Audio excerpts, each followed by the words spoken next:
Assalamualaikum warahmatullahi wabarakatuh. Alhamdulillahirobbilalamin. Wabihi nasta'in ala umuri rabbin. Asyhadu an la ilaha illallah wa asyhadu anna Muhammadan abduhu wa rasuluh. La nabiyya ba'dahu. Sama dan sama sekali adalah kita ucapkan puji dan syukur kehadiran Allah Subhanahu wa taala telah melimpahkan rahmat dan karunia-Nya kepada kita bersama sehingga kita telah dapat bersyukur sekolah yang kita cintai ini rangka proses belajar mengajar di Islam. Selanjutnya selawat mengirimkan salam tentulah kita hadirkan kepada junjungan Islam artinya Nabi Muhammad sallallahu alaihi wasallam dan dengan kata Allahumma shalli ala Muhammad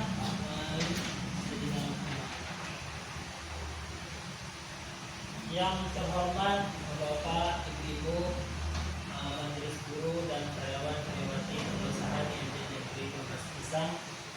Sebelumnya kami mengucapkan terima kasih yang sebesar-besarnya atas kesediaan Bapak Ibu dalam menghadiri kegiatan diseminasi penerapan budaya positif di sekolah IMB Negeri Universitas Pisang ini. Sebelumnya Bapak Ibu, kegiatan diseminasi budaya positif ini adalah salah satu tugas dari pendidikan guru penggerak yang angkatan 11 yaitu pada modul 1.4. Nah, sebelum kita masuk ke materinya, ada ice breaking dulu Bapak Ibu. Nah, aturan dalam permainan atau game ini, silahkan nanti Bapak Ibu lihat di papan tulis nanti, fokus kepada warnanya, bukan pada tulisannya. Nah itu cluenya, clue dari permainan ini. Fokus pada warnanya, bukan tulisannya. Oke, mari kita coba permainan ini. Untuk kayaknya hari ini panas, kita cairkan dulu ice breaking ya, memecahkan es.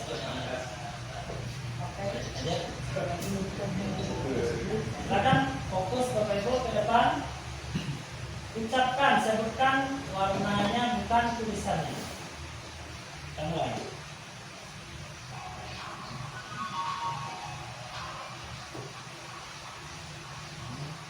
Silakan Pak Ibu. Kuning. Biru. Warnanya bukan tulisannya.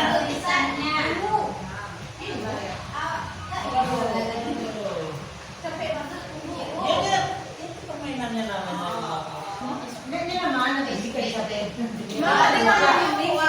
Fokus pada warna bukan tulisannya.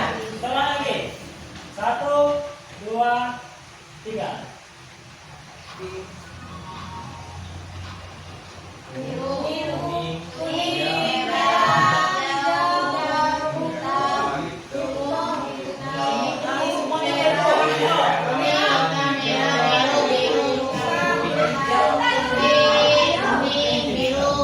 Oke, sekali lagi. 1, 2, 3.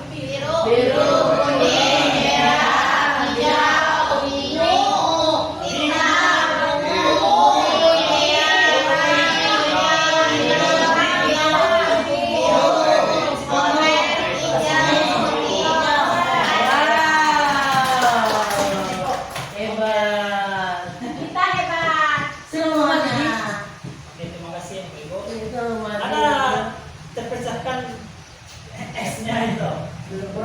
Hancur malah. Kita lanjut. Oke. Sebelumnya selamat datang para guru hebat. Pada sesi ini mari kita belajar bersama, berkolaborasi, saling mendukung demi mewujudkan disiplin positif di sekolah kita yang tercinta ini. Yang pertama Bapak Ibu, Bapak Ki Hajar Dewantara memiliki filosofi pendidikan nasional yang sama-sama kita sudah mengetahui juga. Yang pertama itu ingat Ingarsa Songtulodo. Ingarso Songtulodo. Nah, yang itu berarti di depan menjadi contoh atau menjadi tauladan. Yang kedua, Inmadia Mangunkarso. Dan yang di tengah sebagai pembimbing atau di tengah memberi bimbingannya. Yang ketiga, Tupuri Handayani. Ini yang biasa kita lihat pada lambang atau logo pendidikan yang ada di setiap instansi pendidikan di sebelah. Yang artinya yaitu di belakang memberikan dorongan. Jadi kesatuan dari semuanya itu yang di depan menjadi tauladan atau yang memberikan contoh, yang memimpin, yang di tengah itu menjadi memberi bimbingan. Yang terakhir yang di belakang yaitu mendorong supaya terciptanya kesatuan yang utuh. Nah, menurut Ki Hajar Dewantara, pendidikan adalah tempat persemaiannya benih-benih kebudayaan di dalam masyarakat. Ki Hajar Dewantara memiliki keyakinan bahwa untuk menciptakan manusia Indonesia yang beradab, maka pendidikan menjadi salah satu kunci utama untuk mencapainya. Tujuan pendidikan yang disampaikan oleh Ki Hajar Dewantara adalah menuntun segala kodrat, baik itu kodrat yang ada pada anak, baik itu kodrat alam dan kodrat zamannya, setinggi-tingginya untuk mencapai kehidupan yang bahagia di dalam masyarakat. Itulah tujuan pendidikan yang disebutkan oleh Ki Hajar Dewantara. Nah, di sini Bapak Ibu, Ki Hajar Dewantara mengibaratkan orang kita sebagai pendidik itu yaitu sebagai petani atau tukang kebun. Yang mana apa fungsi kita itu yaitu guru dianalogikan sebagai petani yang menanam padi. Misalnya, jadi anak-anak ini kita analogikan sebagai sawah atau padi. Padi bukan sawah. Itu kita ibaratkan sebagai sekolah, tempat persemaiannya. Nah, tugas kita yaitu hanya dapat menuntun tumbuhnya padi dan kita tidak dapat memperbaiki tidak hanya memelihara tanaman tersebut atau tanaman padi. Memelihara padi di sini yaitu murid-murid kita. Tugas kita memberikan pupuk, memberikan air yang cukup, membasmi ulat-ulat atau jamur-jamur yang mengganggu pada tanaman padi itu.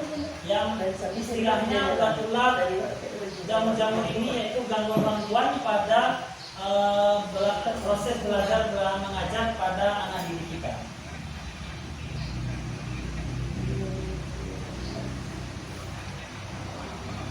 Nah, selanjutnya Bapak Ibu, dasar pendidikan anak berhubungan dengan kodrat alam dan kodrat zaman. Nah, sekarang ada satu pertanyaan Bapak Ibu, apa contoh dari kodrat zaman yang sesuai atau relate dalam kita belajar di zaman sekarang ini? Apa contohnya, kita menggunakan apa atau bagaimana metode kita mengajar pada zaman sekarang ini? Ada yang bisa kasih contoh Bapak Ibu?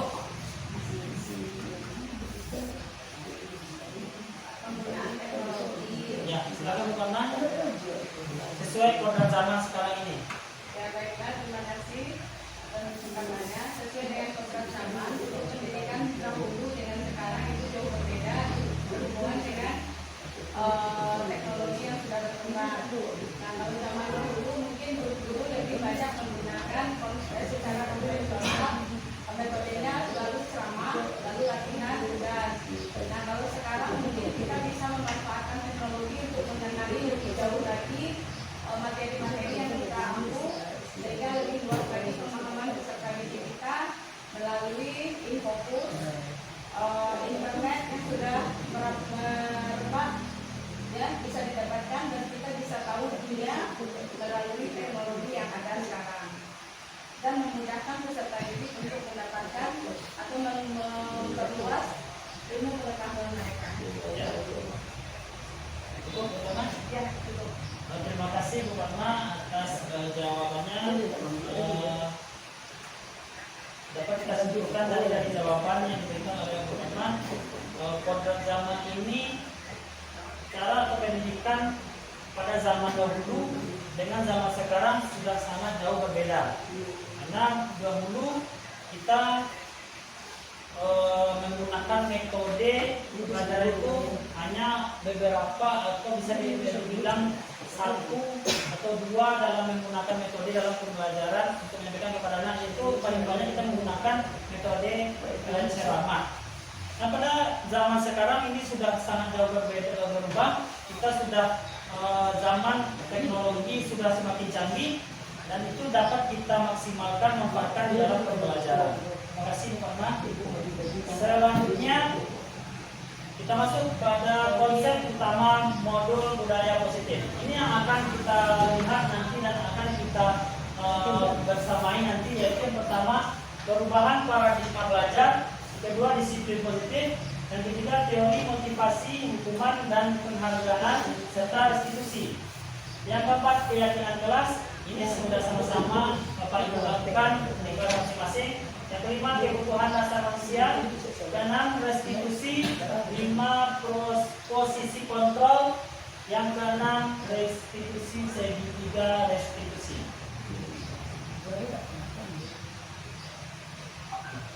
Yang pertama Bapak Ibu, perubahan paradigma belajar ada bagaimana seseorang bisa berubah dari paradigma stimulus respon kepada pendekatan teori kontrol. Karena di sini salah satu ahli menyebutkan Stephen R. Covey mengatakan bahwa bila kita ingin membuat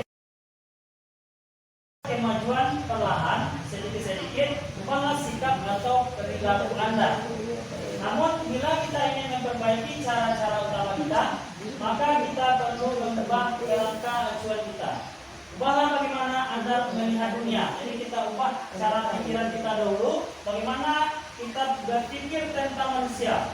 Ubah paradigma kita terlebih dahulu, skema pemahaman dan penjelasan aspek-aspek tertentu tentang realitas. Jadi kuncinya atau garis besarnya yaitu jika ingin kita melakukan perubahan, lihat ubahlah diri kita terlebih dahulu. Itu dia Bapak Ibu. Nah, di sini ada dua bagan atau dua tabel siapa sesungguhnya yang memiliki kontrol. Ada yang pertama stimulus respon dan di sampingnya teori kontrol. Sini ada realitas kebutuhan kita sama. Di dalam teori kontrol realitasnya kebutuhan kita itu berbeda-beda. Sebenarnya ada semua orang melihat hal yang sama, tetapi di teori kontrol setiap orang memiliki gambaran yang berbeda-beda. Malah sebaliknya, kita mencoba mengubah orang agar berpandangan sama dengan kita. Di dalam teori kontrol, kita berusaha memahami pandangan orang itu. Jadi tidak bisa kita memaksakan harus pandangan orang itu sama dengan kita. Sebenarnya perilaku buruk dilihat sebagai suatu kesalahan. Di dalam teori kontrol, semua yang dilakukan itu, semua perilaku itu ada tujuannya. Sampai di akhir model berpikir menang atau kalah. Di dalam teori kontrol, model berpikir itu semuanya menang dan menang.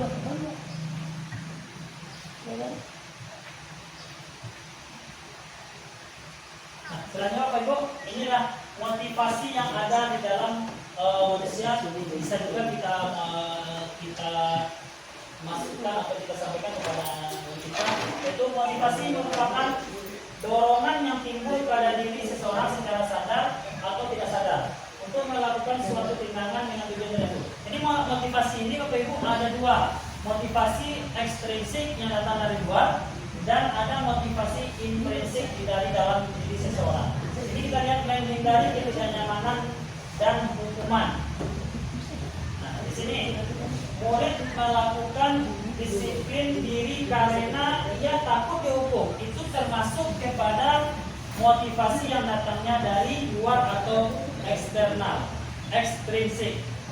Dan yang kedua, mendapatkan imbalan atau penghargaan dari orang lain. Jadi siswa ini dia hanya ingin mendapatkan penghargaan, mendapatkan imbalan dari, contohnya dari kita sebagai guru.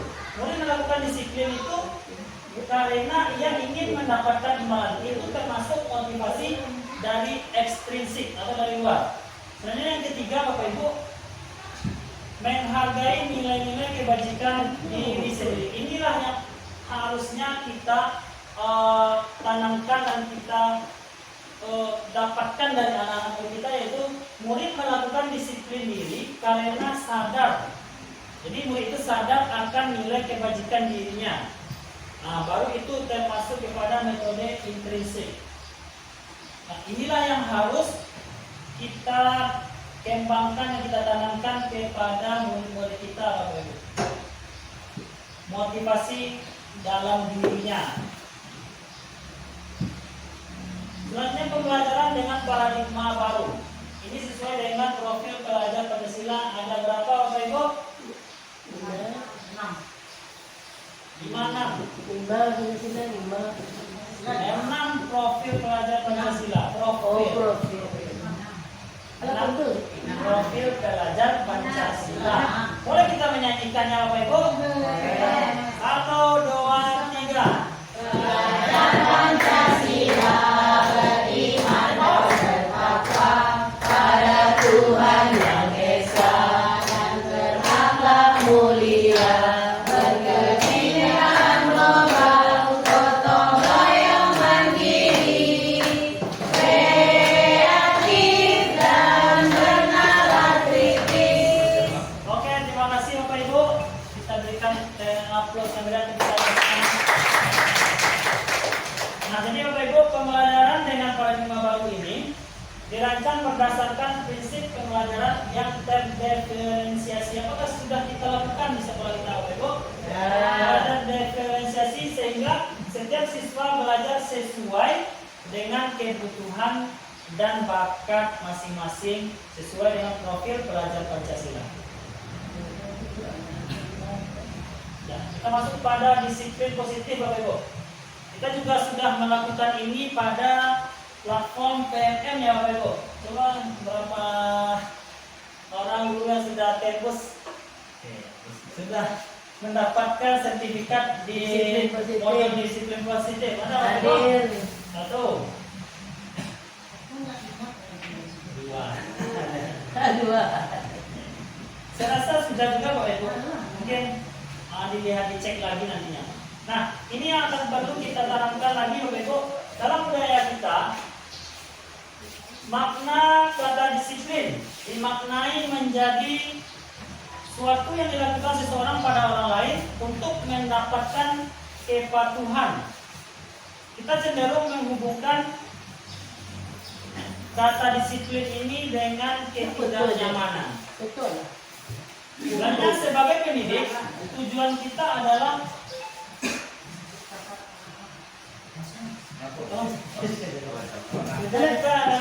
menciptakan anak-anak yang memiliki disiplin diri sehingga mereka bisa berperilaku dengan mengacu pada nilai-nilai kebajikan universal dan memiliki motivasi intrinsik bukan ekstrinsik.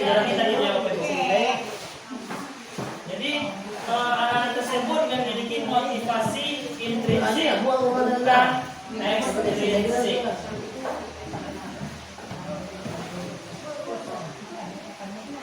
Nah, terakhir Ibu, disiplin positif merupakan salah satu cara penerapan disiplin yang bertujuan untuk menumbuhkan kesadaran serta memberdayakan anak untuk melakukan sesuatu tanpa sogokan, ancaman maupun hukuman.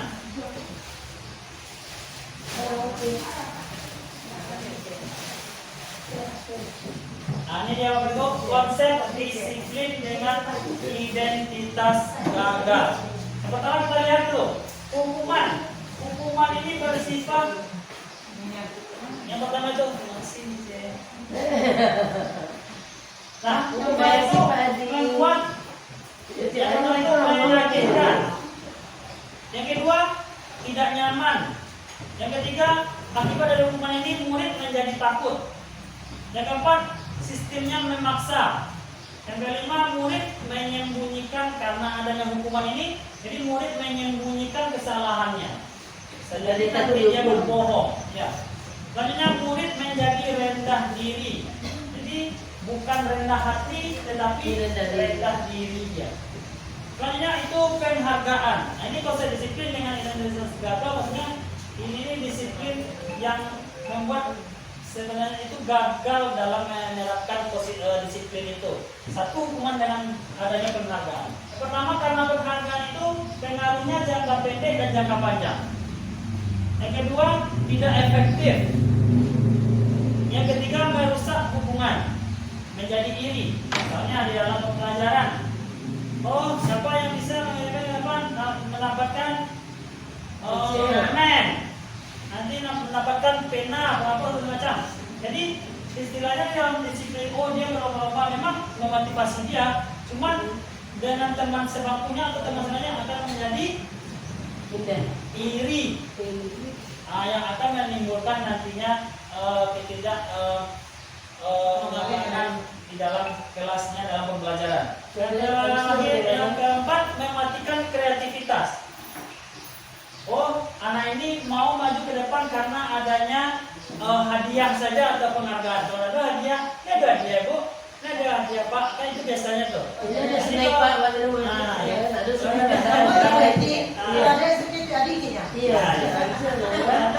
hadiah bapak, itu biasanya. Tak apa pak. Selanjutnya menghukum dengan sistem ranking. Wah, ini bagaimana kira-kira nih Bapak Ibu? Oh itu pak, kalau ada ranking itu perpecahan jadi pak heboh pak, Iya. ranking pak. Gimana Satu, nanti? jadi heboh jadinya kalau pakai ranking itu. Kenapa tuh Pak Yade? Ya karena itu tadi itu pak, karena merasa tidak mendapat keadilan aja.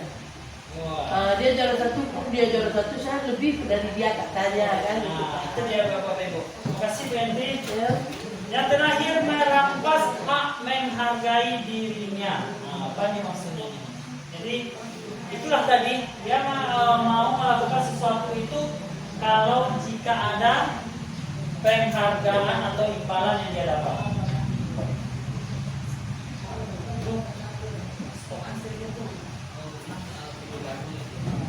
Kesalahan inilah jalan untuk menyelesaikannya adalah segitiga restitusi. Ada tahapan segitiga restitusi itu ada 3. Yang pertama, menstabilkan identitas. Yang kedua, validasi tindakan yang salah. Yang ketiga, menanyakan keyakinan. Inilah 3 tahapan dalam melakukan segitiga restitusi. Ada contoh kalimatnya di sini Bapak Ibu. Kamu tentu punya alasan mengapa melakukan itu. Adakah cara yang lebih efektif untuk mendapatkan apa yang kamu butuhkan? Setiap orang menstabilkan identitas. Setiap orang pasti pernah melakukan kesalahan. Kamu bukan satu-satunya yang pernah melakukan ini. Untuk menanyakan keyakinan. Keyakinan kelas apa yang telah kita sepakati? Ketiga, kamu ingin menjadi orang yang seperti apa?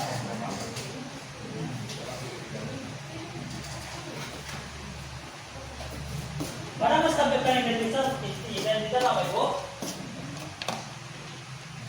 Ciri-cirinya adalah menggunakan prinsip bahwa setiap insan memiliki kekurangan dan terkadang berbuat kesalahan.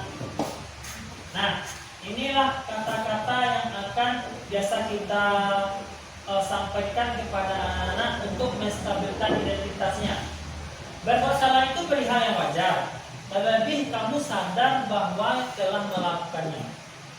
Manusia itu makhluk yang tidak sempurna. Dulu Bapak juga pernah melakukan hal itu. Bapak tidak mau mencari siapa yang salah, tapi Bapak ingin mencari solusi dari permasalahan ini. Ini masuk ke dalam menstabilkan identitas.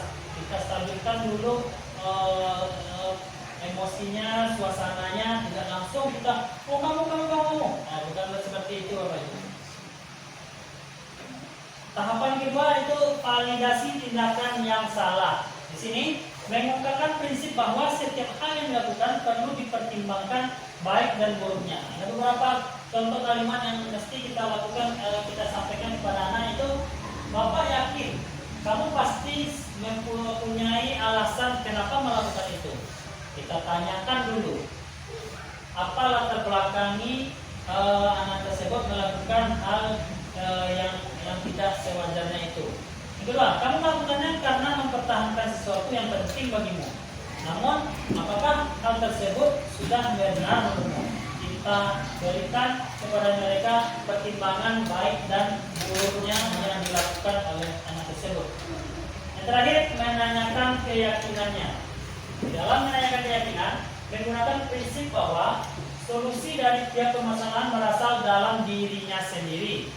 Contohnya, apa keyakinan kelas yang telah kita sepakati? Jika dia telah melanggar keyakinan kelas, kita tanyakan lagi, apa keyakinan kelas yang telah kita sepakati? Kedua, bagaimana cara belajar yang paling ideal menurutmu? Yang ketiga, kamu ingin menjadi orang seperti apa di mata orang-orang yang kamu sayangi? Terakhir, nilai-nilai apa yang sudah disepakati kita bersama? Itulah 3 tahapan restitusi yang setiap ada permasalahan sebaiknya kita pecahkan atau kita selesaikan dengan segitiga restitusi ini, Bapak Ibu. Yang pertama, menstabilkan identitas. Kita tanya dulu, kita berikan motivasi kepada mereka bahwa hal yang ini wajar dilakukan dan kita juga pernah setiap orang melakukannya. Selanjutnya kita validasi tindakan yang salahnya, Bapak juga pernah melakukan apa alasannya melakukan hal tersebut. Yang terakhir kita tanyakan keyakinan yang telah kita buat bersama-sama. Ini contoh video yang saya buat kemarin, Bapak.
Bapak Ibu, kita sudah masuk ke sesi terakhir ini, yaitu sesi tanya jawab. Dari penjelasan beberapa slide tadi yang saya sampaikan, kira-kira ada yang ingin ditanyakan? Bisa? Ada yang ingin ditanyakan, bisa? Pas bisa? Mas. Jadi, ada yang ingin ditanyakan? Cukup? Anda ada yang ingin ditanyakan? Apa kita ulang, tanyakan. Oke, baiklah, Ibu. Mungkin tidak ada yang ingin perlu ditanyakan. Alhamdulillah. Semoga nanti dapat kita aplikasikan. Nah, sebagai kesimpulan pada kegiatan kita pada hari ini yaitu dalam penyerapan program disiplin positif, hendaknya kita sebagai guru memiliki standar kepribadian profesional dan sosial yang baik, di mana guru mampu berefleksi pada posisi kontrolnya saat ini. Bagaimana perjalanan dirinya sebagai among atau posisi manajer yang menuntut murid-murid menjadi insan yang mandiri, merdeka dan bertanggung jawab. Itu adalah satu standar nasional pendidikan di negara kita ini. Ini ada beberapa pertanyaan, Bapak Ibu. Refleksi. Apa yang saya pelajari pada hari ini? Satu orang, Bapak Ibu, yang bisa merefleksikan tentang kegiatan kita pada hari ini. Bapak Ibu, dibantu Pak Agung. Apa yang saya pelajari hari ini? Menanggapi pertanyaan dari Pak Yudi, apa yang saya pelajari hari ini? Ini sebagai refleksi kita pada hari ini. Alhamdulillah setelah belajar materi budaya positif yang Pak Adi sampaikan tadi, saya pribadi sebagai guru mengetahui apa sih yang harus kita lakukan ke depannya untuk membuat suatu budaya positif dalam keadaan kelas contohnya. Dan sejauh ini alhamdulillah di sekolah kita sudah menerapkan itu, cuman mungkin ada perlu penekanan sedikit lagi yang harus kita bawahi, karena setiap kesalahan yang dilakukan anak kita lupa melihat kesepakatan kelas masing-masing. Nah, mudah-mudahan dari pembelajaran hari ini kita bisa sama-sama saling membenahi apa yang harus kita benahi dan kesalahan kita yang ada di sekolah kita. Oke, terima kasih Pak Bung atas refleksinya atas kegiatan kita pada hari ini. Selanjutnya yang kedua, apa yang akan saya lakukan untuk kedepannya setelah pelajaran setelah kita melihat materi tentang budaya positif ini. Apa kira yang akan kita lakukan untuk kedepannya? Saya bantu jawab Ibu. Tadi sudah dari bapak-bapak, sekarang kita mintakan pada Ibu. Setelah kita melihat materi, mempelajari materi tadi itu, apa yang akan kita lakukan lagi untuk kedepannya? Kita lihat 5 posisi kontrol tadi sebagai ini, sebagai manajer, pemantau, sebagai teman, sebagai penghukum. Nah, gimana kita sudah menerapkannya sebelum ini, dan setelah kita melihat video-video atau materi ini, nah, apa yang akan kita lakukan kedepannya lagi? Silakan pada ibu-ibu lagi. Jadi sudah perwakilan bapak-bapak.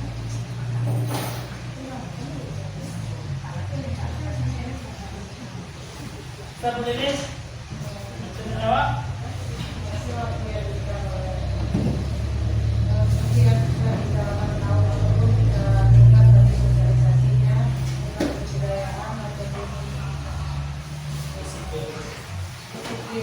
Positif atau budaya positif untuk kedepannya kita tingkatkan lagi.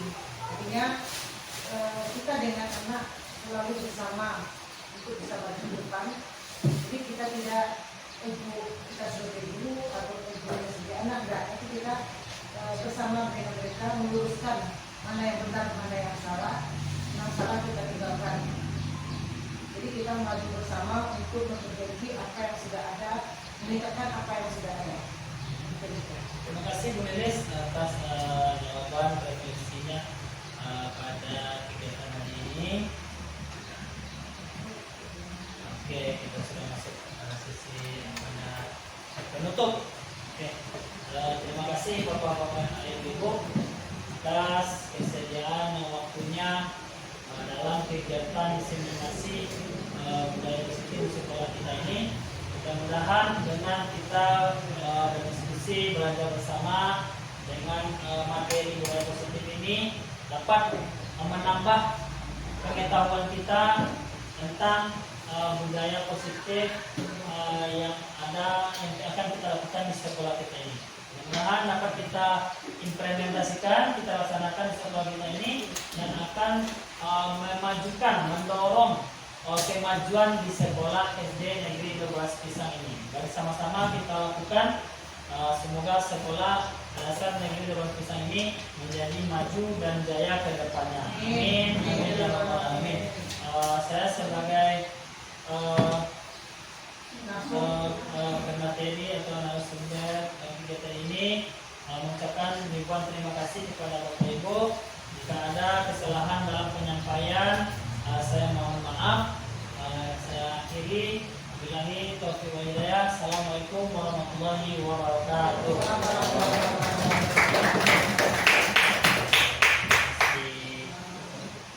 Terima kasih juga. Terima kasih Bapak Ibu. Bagi Oh iya. netnya.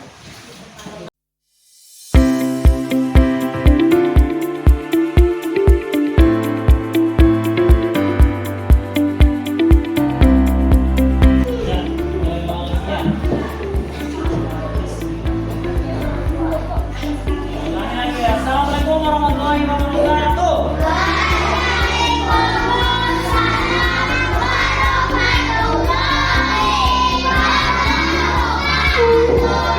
Oke, selamat pagi anak-anak kelas 3B. Apa kabarmu hari ini? Sudah pada sarapan semuanya? Baiklah, anak-anak, pada hari ini kita akan membuat keyakinan kelas di kelas 3B. Nah, jadi sebelum kita membuat keyakinan kelas ini, kamu mau tanya dulu, apa beda peraturan kelas dengan keyakinan kelas? Anda tahu? Anda tahu? Keyakinan kelas itu apa? Awak yakin dia kasinan kalau di kelas apa maksudnya tuh? Awak untuk belajar. Kalau peraturan apa? Peraturan tidak boleh dilanggar. Nah, jadi peraturan itu bedanya dengan keyakinan kelas.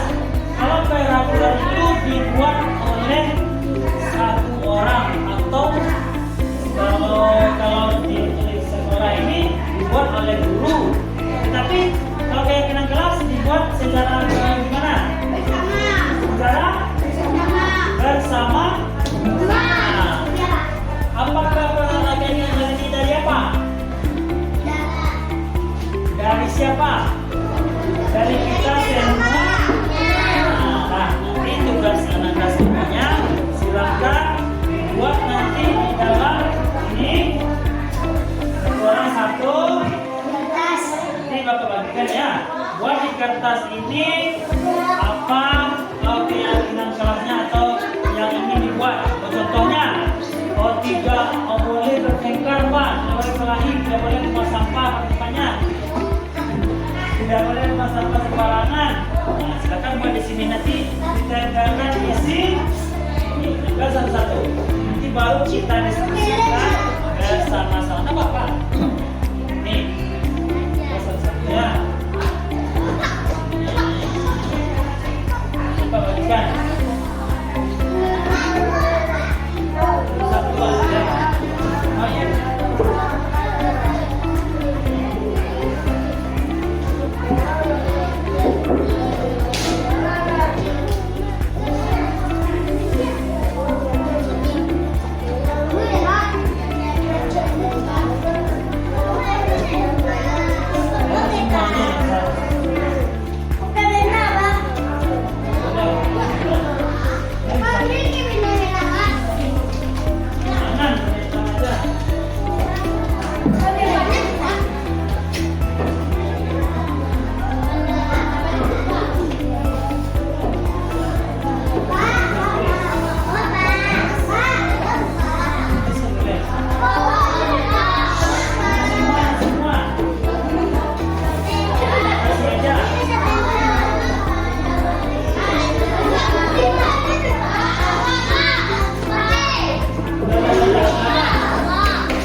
silakan tulis nak.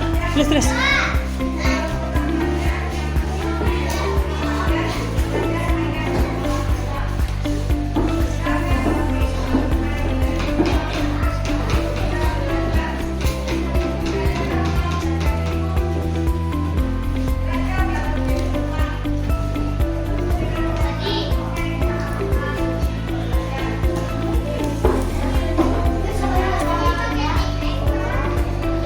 Boleh.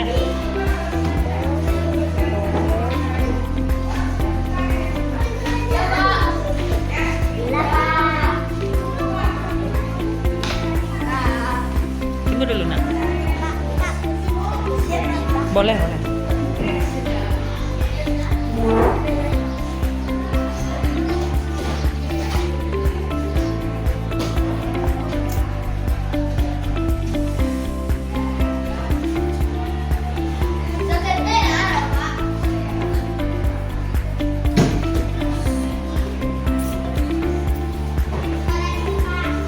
Nah, silakan sekarang tempelkan di depan. Boleh siapa Pak? Pak, tempelin Pak. Woi, penuh loh.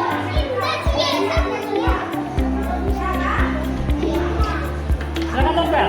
Pak, tempelin di mana? Di bawah boleh. Di bawah boleh. Nah, tapi tuh.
menurutmu keyakinan kelas apa yang akan melanggar? Baiklah, keyakinan kelas apa yang kamu lakukan saat kamu sedang marah tadi?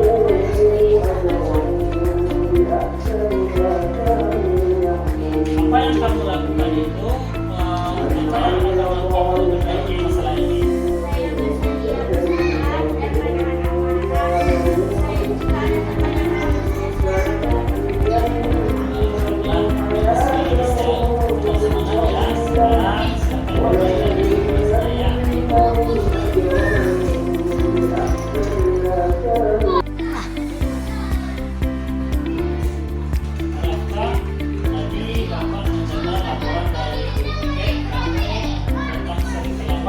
Iya, Pak. 5 kali, Pak. Sering datang terlambat itu suatu kesalahan bukan? Iya, Pak. Ya, maka berbuat kesalahan itu adalah manusia. Setiap orang pasti pernah berbuat kesalahan. Yang terpenting kita dapat belajar dari kesalahan tersebut dan berusaha untuk memperbaikinya. Setuju? Setuju, Pak. Baiklah Raka, kita cari solusinya bersama-sama ya. Sering datang terlambat itu pasti ada alasannya. Kenapa Raka sering datang terlambat? Karena saya sering begadang main HP, Pak. Tadi saya datang terlambat.